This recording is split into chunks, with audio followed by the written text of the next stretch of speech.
All right, I'll call to order the January 17th, 2017 special meeting of the City Council of Erlanger. Mrs. Hoffman, will you please take roll call? Mr. Burke? Here. Mr. Cahill? Here. Ms. Kyle? Here. Mr. Skidmore? Here. Ms. Sudkamp? Oh, I'm here. Ms. Cahill? Here. Mr. Montgomery? Here. Ms. Skidmore? Here. Ms. Pitts? Here. Mr. Nicely? Here. Ms. Fetty? Here. Mr. Blankenship? Here. All right, we've got one item on the agenda for the special meeting under legislation. It's an ordinance regarding a map amendment on Houston Road at Erlanger Road. It's the second reading. Commonwealth of Kentucky County, Canton, City of Erlanger, an ordinance amending the zoning map of the City of Erlanger, County of Kenton, Kentucky for an approximate 4.5 acres located on the southwest side of the intersection of Houston Road with Erlanger Road, changing the area from R3 and HC to HC2. By summary, this is a proposed map amendment to the Erlanger zoning ordinance, which does change the R3, which is a multifamily residential zone, and HC, a highway commercial zone, providing goods and services oriented towards the traveling public, to HC2, which is a highway commercial zone, providing locally oriented services adjacent to highways and arterial roads. By summary, this went for a public meeting with the Kenton County Planning Commission. It was recommended by the Kenton County Planning Commission, and the basis for supporting the recommendation to make this change is, one, the proposed map amendment rezoning the site in questions from R3 and HC to HC2 is consistent with the recommended land use map of Direction 2030.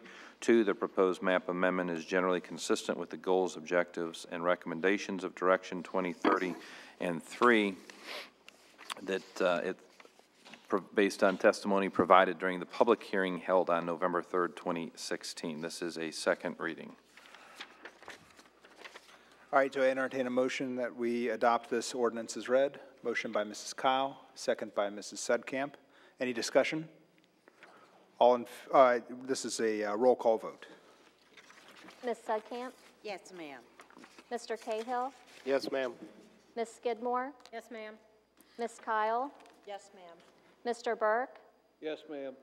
Mr. Nicely? Yes, ma'am. Ms. Cahill? Yes, ma'am. Ms. Pitts? Yes, ma'am.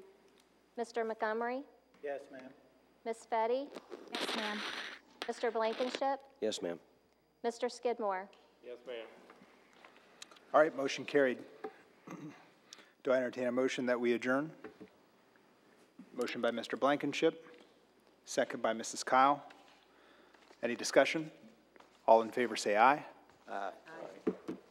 Meeting adjourned. Good. See you. All right.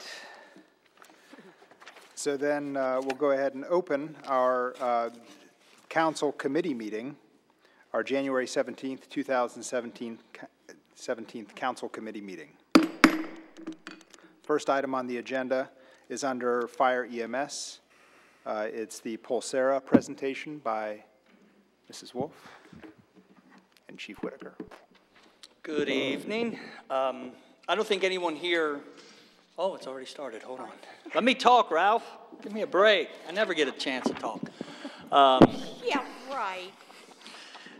I don't think any of us would argue the influence that technology has had, not only in our personal lives, but in our vocations, but in the fire service. My goal 3 years ago has been to, I guess, streamline as much as we can in technology and use technology for our advantage. But what our EMS coordinator, Rhonda Wolf, is going to show you is something that's going to help the citizens. And this is just a little snippet of technology. I'm not very techie.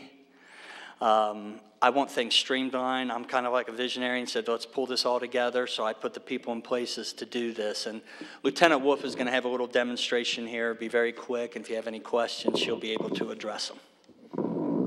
You might be able to go, Ralph. I don't know. I'll have Rhonda. Wow, I don't even need to speak now.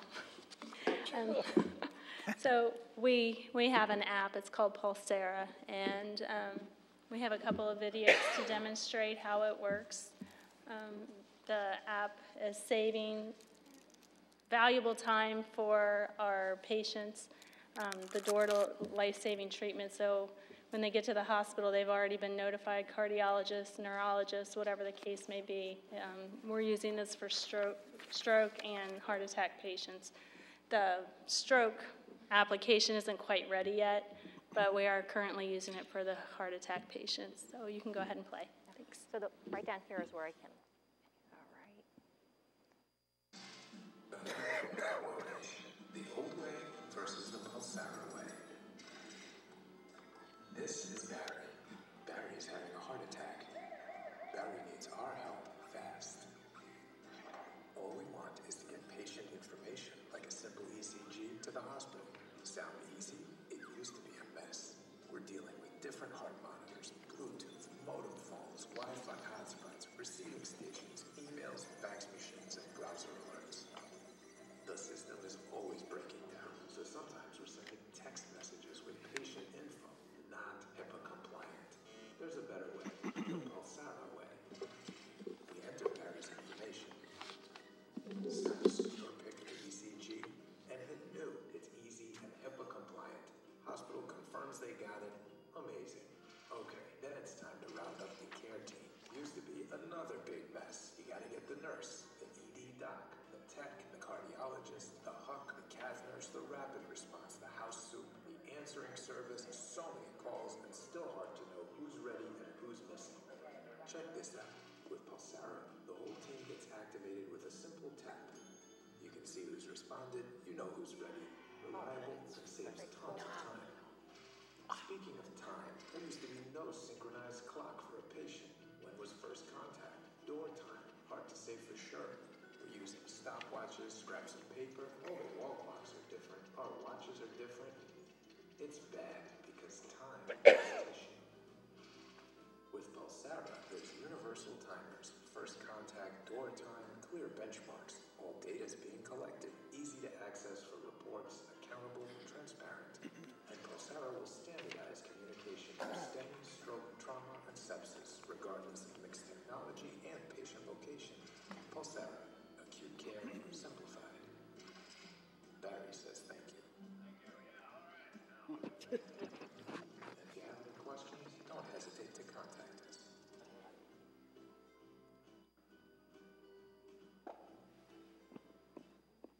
Oh, my gosh.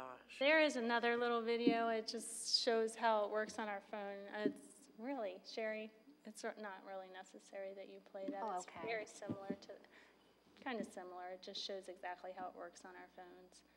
But it's a great application.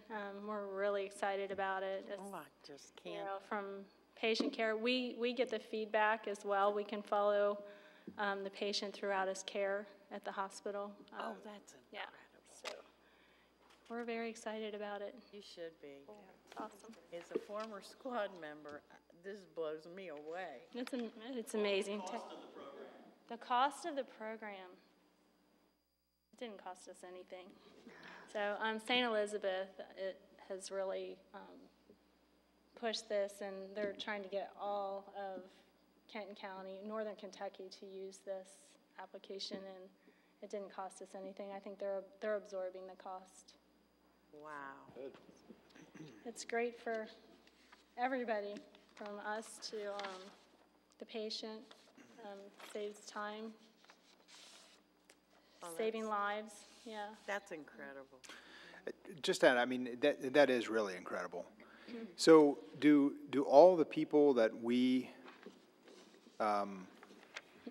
assist or pick up, do they all go to St. Elizabeth? No, most of them do. I would say 95%. Some Okay. may ask to go to the VA hospital or Christ Hospital. Okay. UC. Most of the time, we will transport wherever the patient requests, as long as it's just right across the river. It's just better customer service, better patient care if we transport them to the facility that they request. Especially for the VA patients, they have a hard time, if they go to St. Elizabeth, the paperwork and all the documentation that they have to put together to send them to the facility that they needed to go in the first place. It's a nightmare for the patient, it's a nightmare for the hospital, so we always try to please the patient. It doesn't always happen. You know, if it's a critical situation, obviously we're going to go to the closest facility. Sure.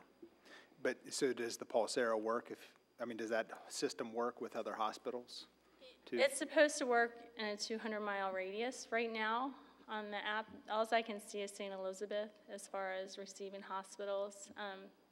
This is fairly new, so I'm sure we're going to get the rest of our hospitals on there. Yeah, that's incredible. They also have just general patient information, so we can use it just to give a report as opposed to calling on the phone. We just hit another, instead of the STEMI or stroke, we hit general. So they get their notification if it's necessary. So, That's phenomenal. Are a lot of the fire departments, EMS in Northern Kentucky on this? I believe so. There are a lot of them using them. Some, like Edgewood, I don't think they're using it because they're so close to the hospital, so they're not really seeing the value in it, but I think it could still help. Oh, yeah, especially if it's free. Right. American Heart Association has this initiative, it's called Mission Lifeline, where they're trying to decrease the first EMS contact time to life-saving treatment. With all this technology that we have, I think that that's going to help that initiative, and we are collecting data for American Heart, and with this application as well. I have desktop access, and we can pull all that data for our use as well. Anything else? That's awesome. It is. Thank you for your time. Thank you. Thank you. It really is. Okay, the next item on the agenda under Public Works, Mr. Cahill, Mr. Skidmore, are you guys prepared to talk about Operation Honor Banner? Yeah, this is Operation Honor. This was a presentation about the banners that could be hung across the city to honor veterans and other folks like that. So I guess the question came up, is this a program that we would like to endorse, promote within the city? And I think that's what the discussion is for tonight. There are going to be some costs to us, like for putting the banners up and things like that, but it's something we should look at. Is this a program we want to invest our time in and put our seal of approval on? I forget the cost of a per banner. Was it $2? You know, I got an email from Joe Montgomery, and he said he's in the air right now heading to Atlanta, but he gave me some of the basics, and I'm glad you mentioned that because I kind of forgot too. He said the Honor Banner program is turnkey and completely automated online. You can see how your residents and supporters can easily fill out an application and submit a sponsorship for an Erlanger Honor Banner on our website at www.operationhonor.org. I have not checked that out. He said he's added Erlanger to the drop-down for you to look at. Okay. He says we collect the funds from sponsored banners at $149 a banner, minus processing fees from the credit card companies. We offer $20 of that back to preferably a qualified veterans charity in your community or a charity of your choice. Is it just for veterans? I mean, these things are popping into my head that if we wanted to honor a citizen in our community for something that they've gone far and above for or whatever, I think that's a very small price to pay, and then the families could have that banner, you know, as a keepsake. Yeah. I love the idea.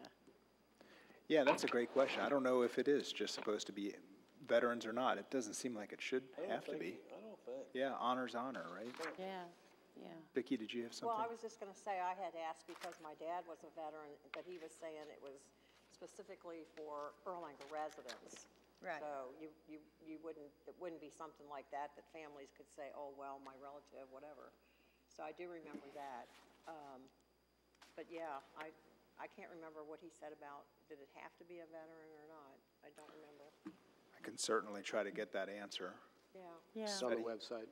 I'm on the website right now, and it says for service type, it says military or first responder, firefighter, EMT, or law enforcement. Oh, okay. But that might be something you could talk to him about, and maybe it could Good. be used in other ways. You think that would be okay?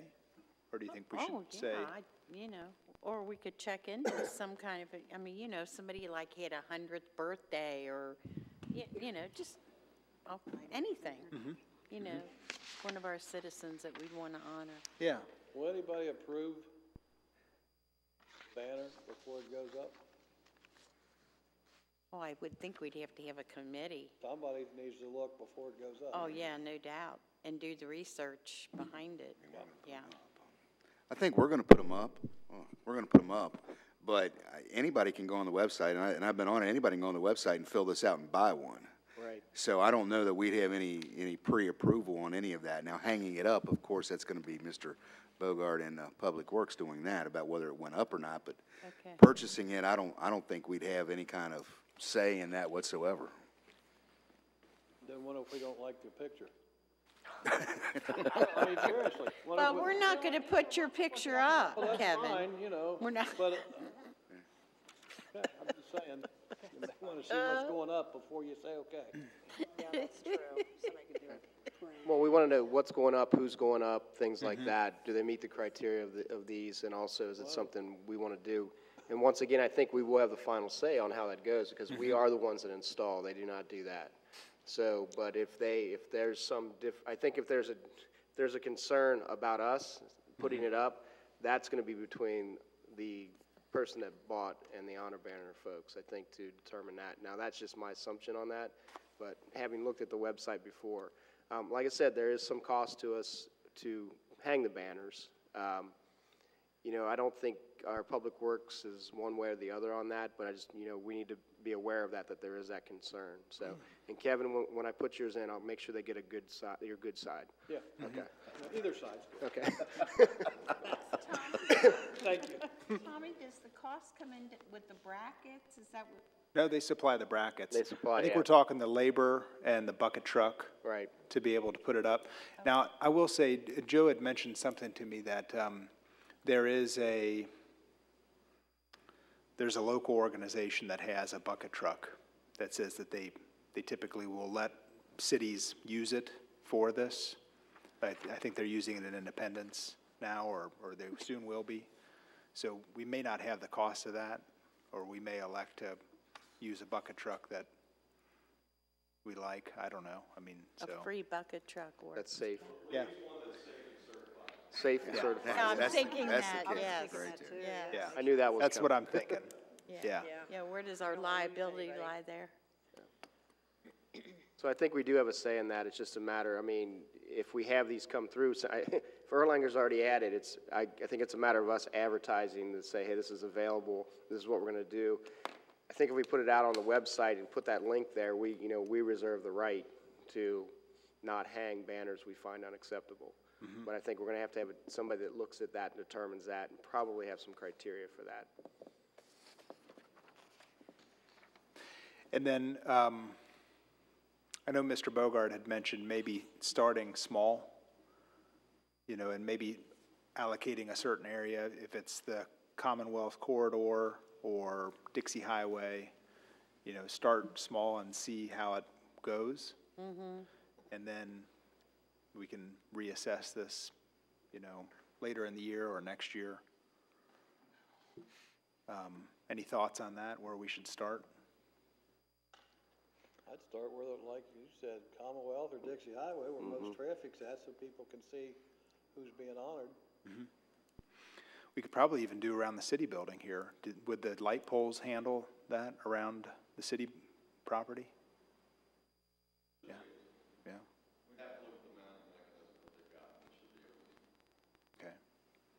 I mean, because there's 10 or a dozen right here, right around the city building. Okay. So does it sound like it's something that we want to pursue? I think so. I see head nods. I think it's a nice idea. So we'll make that recommendation then that we go ahead and get that onto the website. So that'll be for the next. Great, thank you. Should we go ahead and have the other stuff in place before we do that, though? People looking at it, and I see Yeah. Jack, I don't know if he's falling asleep. Yeah, no, I think. Eyes were closed. I was nodding. Nodding or nodding No, off? I think we have to be careful. You've got to establish criteria, because as soon as somebody's turned down, it needs to be, we have to have a clear reason that we would do it, because otherwise we don't want to violate First Amendment or things like that. So we have to be careful. So I do think there has to be some sort of criteria, and somebody, whether it be Public Works or Mark or somebody's got to have the final say. Good old Mark. So who should convey this to? Montgomery, do you want to do that, Tom, or should we have Jack do it, or do you want to do it? I think we probably need to get this together first with, like I said, the criteria and things like that. Start with that before we even say, yes, we'll put this on the website as an option. So, we can do it. I'd hate to say council, because with our schedules and stuff like that, we probably want some staff members to do that, or some of the leaders to do that. Okay. That's just my thought on this, because we want it to be done quickly, not once a month we decide this, but as they come in. Maybe we could put Bill Howard in charge. Erlanger's on the site already. Yeah, but they're not listing us yet. Okay. Jack will put something together, some kind of verbiage. Do what? Jack will put some kind of verbiage together. Okay. That explains the process and the. I'll communicate with you on it. Yeah, and that way we can, like I said, we can have that before we go ahead and put it on the website to officially endorse it, Ms. Fetty just pointed out, we're already on their website, but we have not officially said, hey, we'll do this, I think, so. It's great marketing. Yeah, it's great marketing, I love it. All right. Thank you, Tom. Yeah, thank you. We'll move on to the next item on the agenda then, the finance, business development, our audit. Mr. Blankenship, Mr. Montgomery, do you want to introduce this, or? Well, we met a few days ago with Mr. Chamberlain and Steve Bodie and Mark Fields to go over the audit. It'll be a good report. I'll leave it to them to present the details of it.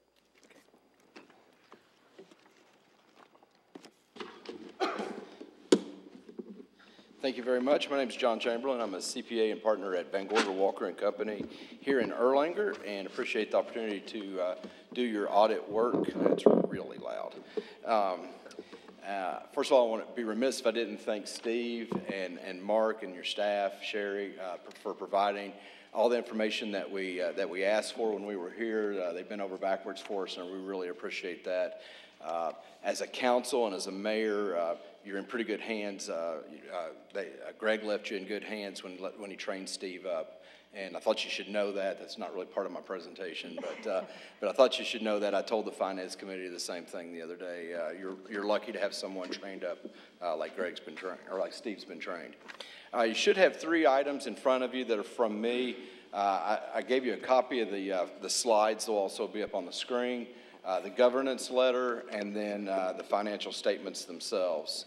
We'll start with the slide packet.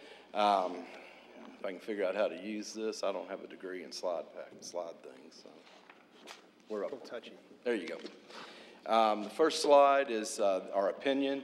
In our opinion, the financial statements present fairly the financial position of the city of Erlanger at June 30th, 2016, in accordance with county principles generally accepted in the United States. That's what we call an unmodified opinion, that your financial statements are fairly presented, and that's the highest opinion that we give.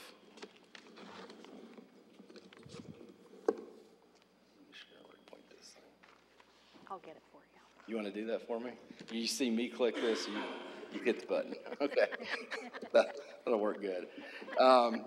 So as part of the audit, we also look at internal controls, your accounting internal controls, and we're happy to report that you don't have any material weaknesses or the lesser significant deficiencies in internal controls that we're required to report. And also, as a part of our audit, we look at compliance issues, compliance with state law, KRS 91 Alpha. We also look at compliance with your bond, any bond or grant agreements, revenue grant agreements, that type of thing. And we have no non-compliance issues to report as well. We did have one significant change in accounting estimates that we made. We made a prior period adjustment of roughly $690,000. This is kind of a paper-only adjustment in that we're taking some of the health insurance costs that's part of your pension. We recorded it last year, and we're allowing for that this year. So we wanted to adjust last year's financial statements for that health insurance portion of the pension. We also provided a management comment letter to the mayor and to Mark and to Steve, and it's got a couple of comments on it, process improvements, things like that, that we hope that will help the city. They don't really rise to the level of the council. The next slide is an asset, unrestricted cash and investment comparison over the last few years. And you can see there in 2016, your total assets set over around $15 million. The unrestricted cash, about $8.8 million as compared to $7.3 last year. And then your investments, about $3.9 million, just a little bit higher than last year. We like to use a rule of thumb in our business to have about 1 quarter's worth of cash available to take you through to your tax collection season. So at June 30th, we like to have about 1 quarter's worth. For the city of Erlanger, 1 quarter's worth would be about $4.2 million. You have about $8.8 million. So you're in a very strong cash position. The next slide is the liabilities across the city. The yellow are the current fund liabilities. That's your current payables. The orange is your debt due in the current year. So that's a debt payment that you made this year. That should be very stable across the years. The red is your long-term debt. That's your bond debt and notes that you have on some infrastructure and things like that that you've taken debt out for. You can see that stepping down very regularly. You're down to just under $2 million on that. And then the pink is the net pension liability that we discussed ad nauseum last year. That number continues to be reported on your financial statements. It's about $15 million this year. And that'll continue to be reported there. Again, it's not an amount that you're required to write a check for or to pay, but it just is your proportionate share of the net pension liability of the SERS system. This is the revenues versus expenditures for all funds. The green lines are the revenues, the red lines are your expenditures. You can see they're extremely flat, almost no difference at all. In fact, that's really odd between 2015 and 2016. So you held your revenues very flat, but you also held your expenses very flat, and that's admirable during this time. In 2016, you had an excess of revenues over expenditures were right at $2 million and about the same in 2015. This is your total expenditures for 2016, about $16.7 million. Obviously spending the most for police, about $5.6 million. Fire and EMS, $3.6 million. I think Lieutenant Wolf's salary is the biggest chunk of that one. That's a joke for her. But $3.6 million for fire and EMS. Capital outlay, about $2.3 million. Public Works, 1.8, and then General Government, 1.7. $872,000 for debt service. Next 7 slides, and we'll go through these just relatively quick. And these are just, and they're in your packet as well, more for you just to see, and it's how you compare year to year. So there's police, Sherry just kind of scroll through these a minute or so in between. Fire expenditures, down just slightly. Capital outlay. Obviously, that one jumps all over the place based on the infrastructure needs of the city, but you can see there, $2.3 million. Public Works jumps around a little bit as well. Some things we call maintenance get plugged in there, road repair. General Government, see growing just slightly every year. Debt service, very stable since you paid the one big loan off in 2013. And then your IT expenditures jump around a little bit. That's the slide presentation portion. If you'll grab that letter real quickly, You can turn that off if you want to. Thanks, Sherry. The letter is just a letter to those in charge of governance. It's a required letter it's required by our profession to report directly to you. Any problems that we have, any significant accounting changes that we made, any adjustments that we made to the financials, that type of thing. So it's our chance. This came out of the Enron scandal years ago, and it's our chance to report problems. And I'm proud to say, or very happy to say, that really this is pretty boilerplate. There's not much in here, even though it's a 3-page letter. There's not much in here that's not just boilerplate language. We did have, again, that one prior period adjustment that we made. Again, that's more of just a paper asset. It's not an actual financial asset. And then we did make one adjustment to your books to put a receivable in the current period, which is pretty good accounting, if you ask me, in a city this large, that we only made one significant adjustment. So. The letter also points out that we did issue a management letter, and it also points out the the internal control and compliance letter that's at the end of the financial statement. So it's required to report those out. The financial statements themselves, this is in a CAFR format. So there's a lot more to the financial statements than what's required. The city jumps through a lot of hoops to provide this CAFR format to get the Government Finance Officers Award every year. So there's a few things in here that are required by the CAFR format. Page 1 through 4 is a transmittal letter that is written by Mark and Steve, and it just tells a little bit about the city and some of the positive things and some of the challenges in the city. There's an organizational chart, list of officers, and then last year's GFOA certificate, your reporting certificate. After the first pink page, you see the independent auditor's report, and that's about 3 pages of accounting and legalese to say that it was an unmodified opinion. Page 15 through 22, I'll give you a second to find that.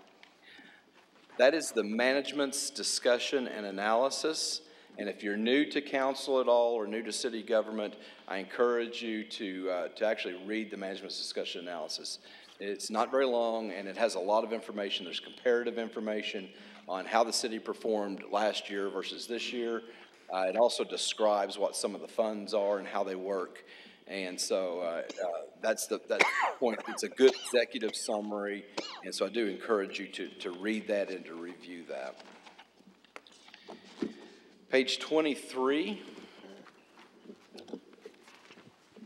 is the statement of net position, and this is basically a balance sheet for all of your governmental activities, and it includes, you can see there your cash and cash equivalents of about $8.8 million. Investments of about $3.9 million, about $2.8 million in receivables, and then $21.5 million in depreciated assets. So total assets of roughly $37 million.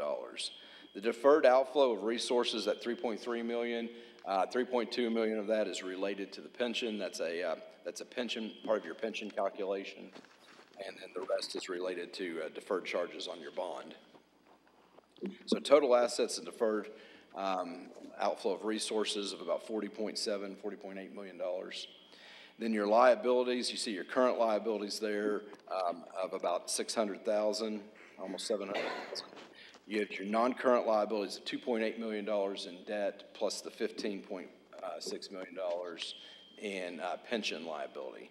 So total liabilities of roughly $19.1 million. So you take the $40 million of assets minus the $19 million of liabilities, and that's your net position. Assets minus liabilities is your equity or your net position of $21.6 million. Prior year was about $18.4 million, so that's an increase of about $3.2 million in net position. Page 25, this is the balance sheet, and it's broken out by funds. The balance sheet does not include your long-term assets, like your fixed assets, and it does not include your long-term debt. So this is just cash and receivables and current liabilities.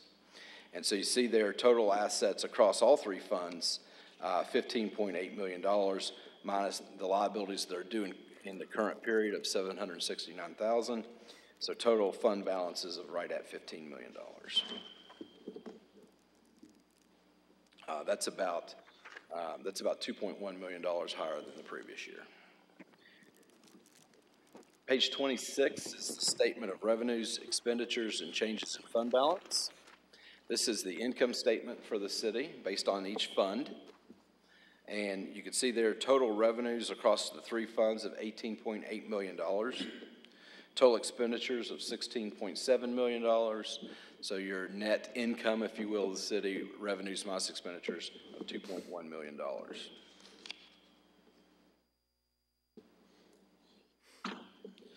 Page 28, 29, and 30, at the end of June in 2016, your internal service fund for your health insurance and dental insurance actually went away during 2016. According to Mark and Steve, I think you're bringing that back at some point, but it was actually gone at 2016. Those three statements represent the balance sheet at June 30th, which is zeros basically on the balance sheet. And then the change in position on page 29, and then the statement of cash flow on page 30. Page 31 to 47 are the notes to the financial statements. I'm only going to point out a couple of them. It's a lot of good reading, but thank you.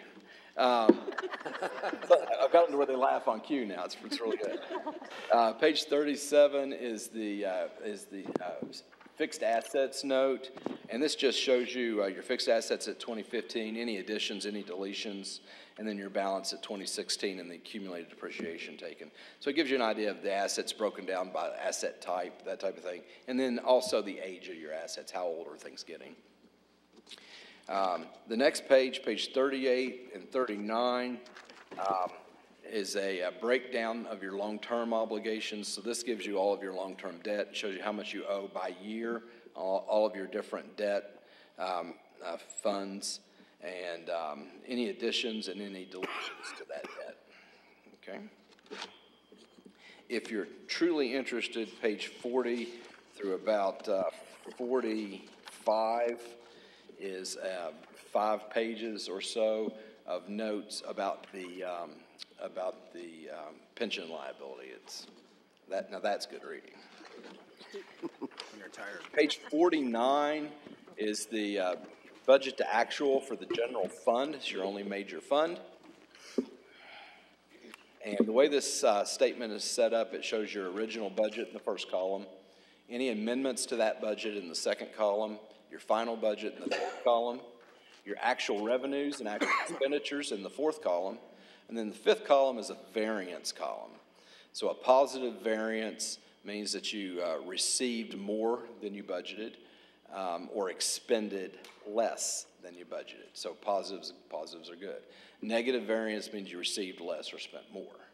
So generally, just overall, you have a positive variance of like $682,000 in revenue, which means you're very conservative in budgeting your revenues, and then $600,000 positive variance in your expenditures, meaning that you really towed the line with expenditures. I think as a council, you can be proud of that. You know, you obviously want to spend some of what you budget, but you were very cautious with the public's money there. So I do applaud you for that. Page 50 and 51 are required disclosures for both the hazardous and the non-hazardous portion of your CSRS pension liability. These are new disclosures that are required as part of the pension disclosure. Page 53 and 54 is the same budgetary comparison schedule for both the police forfeiture fund and the capital assets fund, set up the same way as the others, and also in pretty good shape as well. Much smaller. Page 55 through 74 is the statistical section, and this is another required part of the consolidated annual financial report. And If you ever wondered how many fire plugs are in the city of Erlanger, it's probably in this section. There's a lot of stuff in there, and most of it's 10-year data, but a lot of information about the revenue that the city receives, its capacity, its debt capacity, that type of thing. So a lot of good information in there, and as you plan and move forward, that's information you can use in planning and budgeting and things like that. Page 74, 75 and 77, I should say, is the independent auditor's review on internal control and compliance. I've already addressed that. No significant deficiencies or material weaknesses to report. That's a very good thing. You have very good internal controls. You've jumped through a lot of hoops to make sure those have stayed in place since Greg left. And then also no issues of compliance, non-compliance to report. Any questions? I know that's very fast for 75, 76 pages, but any questions, anything that I can answer off the top of my head? Looks great. If you do have questions, Steve is always your first line of defense. He should be able to answer most things that you have, and if for some reason he can't, feel free to email me, or he can email me with some questions that you have, and I'm happy to answer, about presentation or why we do something a certain way. Always happy to do that for you. Appreciate it. Greg would be proud, Steve. Yeah, he passed his first audit. So. Good job. With an A. That's awesome. Yeah. Excellent. Thank you. Thank you. Thank you. Thank you. Thank you.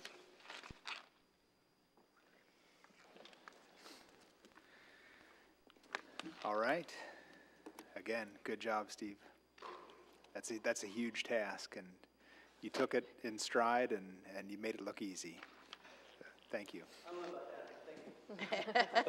From this side of the desk, I'd say so. All right. So the next item on the agenda is under our building and zoning code enforcement. We're going to talk about backyard chickens. Mrs. Fetty? Thank you so much. I appreciate you guys taking the time. I want to first explain that I've done a tremendous amount of research. So this wasn't just a spur-of-the-moment kind of thing. I've looked at other cities in our surrounding area. So I've gone to Edgewood, Independence, Covington, looked at their different ordinances to try and find something that might work as a compromise for Erlanger. When you look at the proposal, not everybody's going to be able to have backyard chickens with this proposal. There's a tremendous amount of restrictions that are put on it, and they're put on there for a reason. So we want to make sure that we're, maintaining the safety for our citizens. And some of these restrictions are across all of the cities that I looked at. There were just standard restrictions that they had. So if you guys want to turn to the actual proposal, and please know that this was just something I worked on. So this is a living, breathable document. It can be changed. There's things, with everybody's questions that they have, there can be changes and things can be added to it and subtracted from it. This is just an idea. So I definitely welcome any questions and comments and concerns. Okay. So if we look at Section A, person can harbor up to 6 chickens in a residential zone. No roosters. That seems like a pretty standard thing across all the cities that I looked at. Even in different states, they were pretty strict on no roosters. Chickens contained in a coop, fence. We're not going to have free roaming chickens. No chickens running around crazy. And it has to be located at least 50 feet from the nearest resident. Now, if you turn to the blue graphic, it shows a couple of the different cities. And I was trying to do some comparison. So like Edgewood is at least 20 feet from your nearest neighbor, whereas Independence was 25 feet, Covington was 10 feet. So I set ours as 50.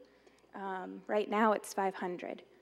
So 500 it's very restrictive, almost to the point where nobody can have them. So I took it down to 50, so it is still more restrictive than all of our surrounding cities. But I thought it would be a good start.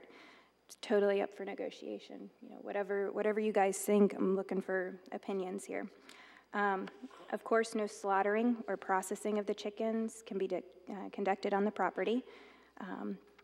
And the owner of the land planning to keep the chickens has to go through an application process to obtain a permit from the codes enforcement officer.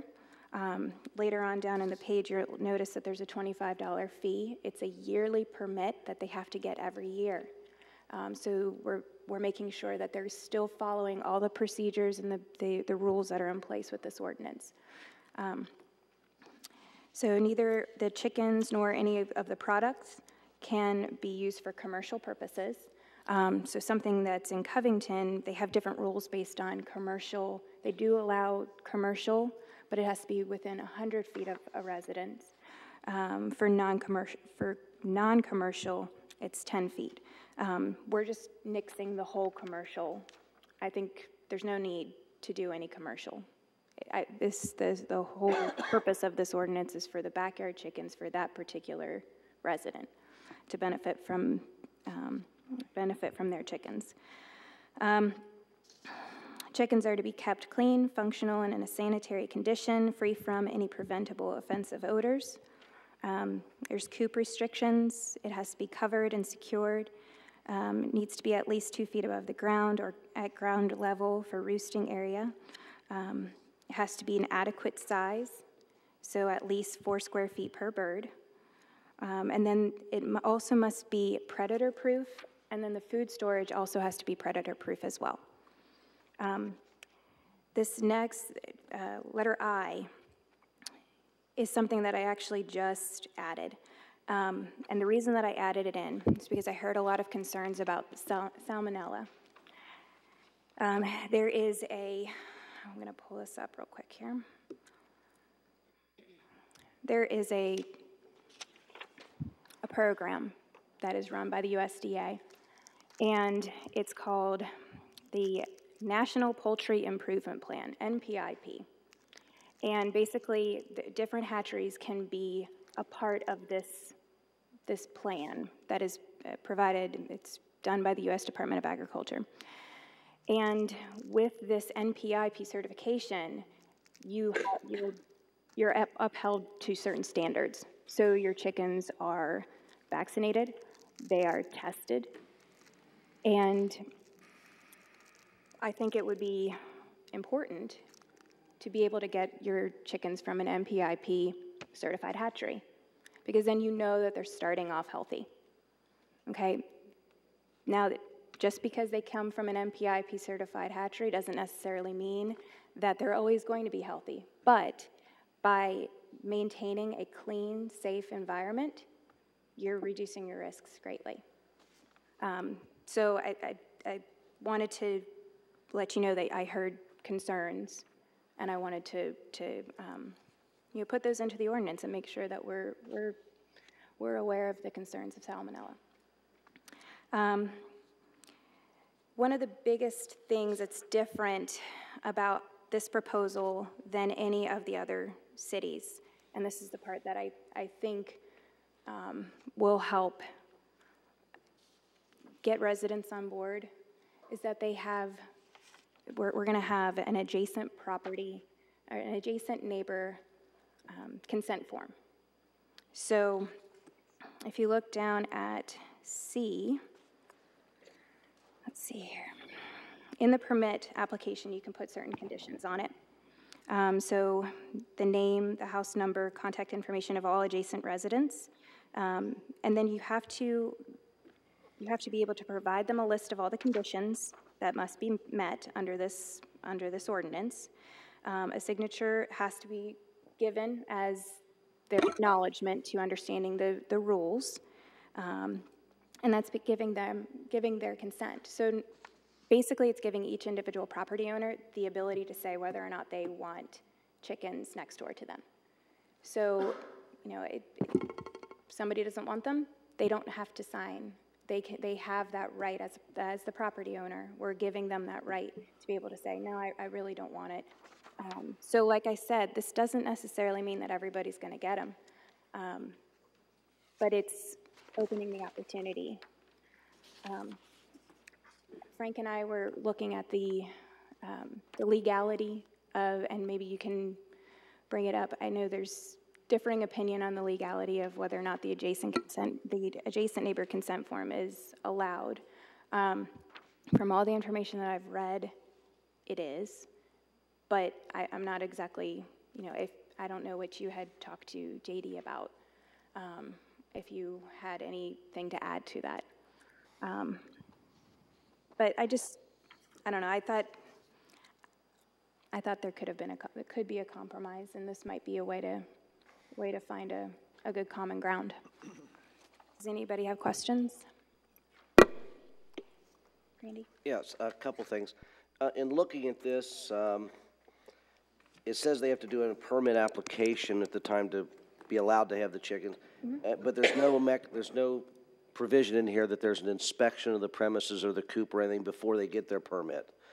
And I would think that would be a good idea to have in there, but because they can certify on their permit they're complying with everything, but if we don't bother checking it out, I think that could be a problem. So we need to put into the ordinance the Yeah. process for Yeah, I think there would need to be a process for inspection before we give them the permit.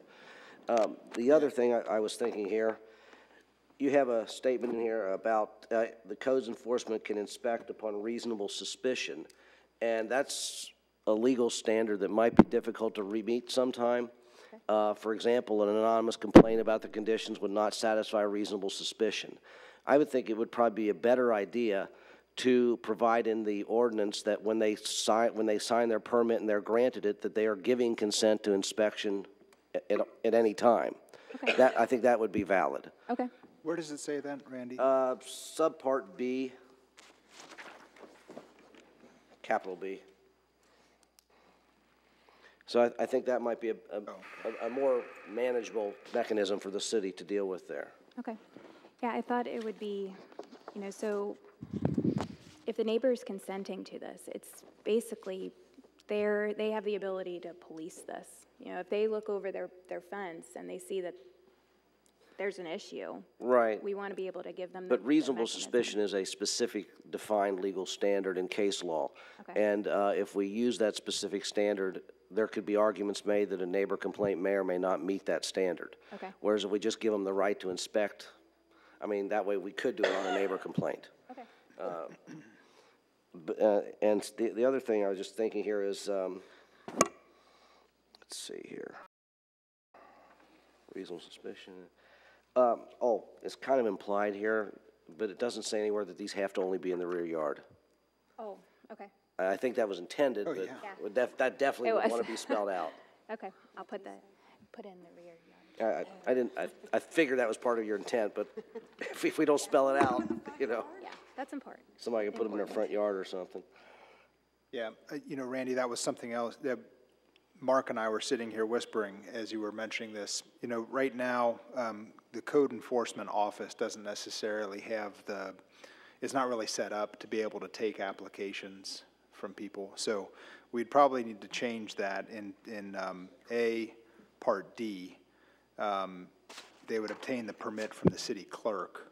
Okay. And then the premises, like Randy said, would be inspected by the code enforcement officer. And I think it would probably be fair to say, well, I don't know, I'm trying to think. If I was somebody doing this, I'd have a tough time purchasing the coop before I got approval, And so I set up a coop in my backyard, and then the code enforcement officer comes out and says no. I think they would probably have to. Some pigeons. Yeah, I think they'd have to inspect the premises. Yeah. That's really going to be what they're going to inspect. Well, and they'd want to inspect the coop too to make sure it meets these requirements, because we don't want them sticking the chickens in, So it might be some a tiny two-part. little cages or something, Two-part inspection. I would think so. I believe yeah. it's in Edgewood. They actually require, part of their application process is that they have to have a diagram of where the coop is going to go and what coop's going to be used. So that might be something that we could add That would make sense. to accommodate that. I think the other thing too, I mean, just in spelling out, in the beginning of the application, and just making sure that it's abundantly clear that this is a privilege, not a right, and that while this, by essentially jumping through the hoops, you may have the privilege to do it, but you have to also understand that your neighbor has the right to say no, and just because they may not want chickens next door to them, doesn't make them a bad neighbor. It doesn't make them a bad person. They just don't want chickens next door, and they have that right.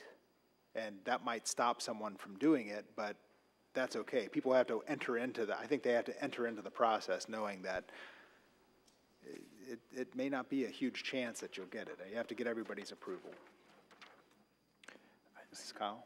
Yes, do homeowners associations allow chickens? Mine doesn't. I would say most of them don't. No, they and there's don't. a reason for that, I would think. I, as a former chicken lady on a farm of 50 acres, now we have 100, but we don't have chickens. But anyway, you have to have so much square footage for chickens to be able to roam outside the coop. The coop is intended for rainy days, if it's cold. They do need to have the activity to get outside that coop. Now, you're going to have to make regulations on fencing for that. I would recommend in the city that you have netting on top of it so that cats or dogs can't get in there. Also, you have to have regulations on the height of the fence. We had a coop with a fence of 4 foot high. Chickens were able to take a little flight, and they were able to get outside of the coop and during the day, and we were lucky we didn't have any problems with predators or our dogs getting into them, but I could see in the city a neighbor's dog that could cause some problems. Also, if you get permission from your adjacent neighbors, in my case it would be a whole bunch of people, I foresee a lot of problems. If somebody moves in and I said, hey, I don't want chickens, I'm going to be looked upon as a bad neighbor. Now they're going to be calling Mr. Jewett and saying, hey, this lady's dog's barking, this lady's doing this lady's got this in her backyard. I can just see a lot of problems with neighbors bickering over this, and I think we're opening up a can of worms.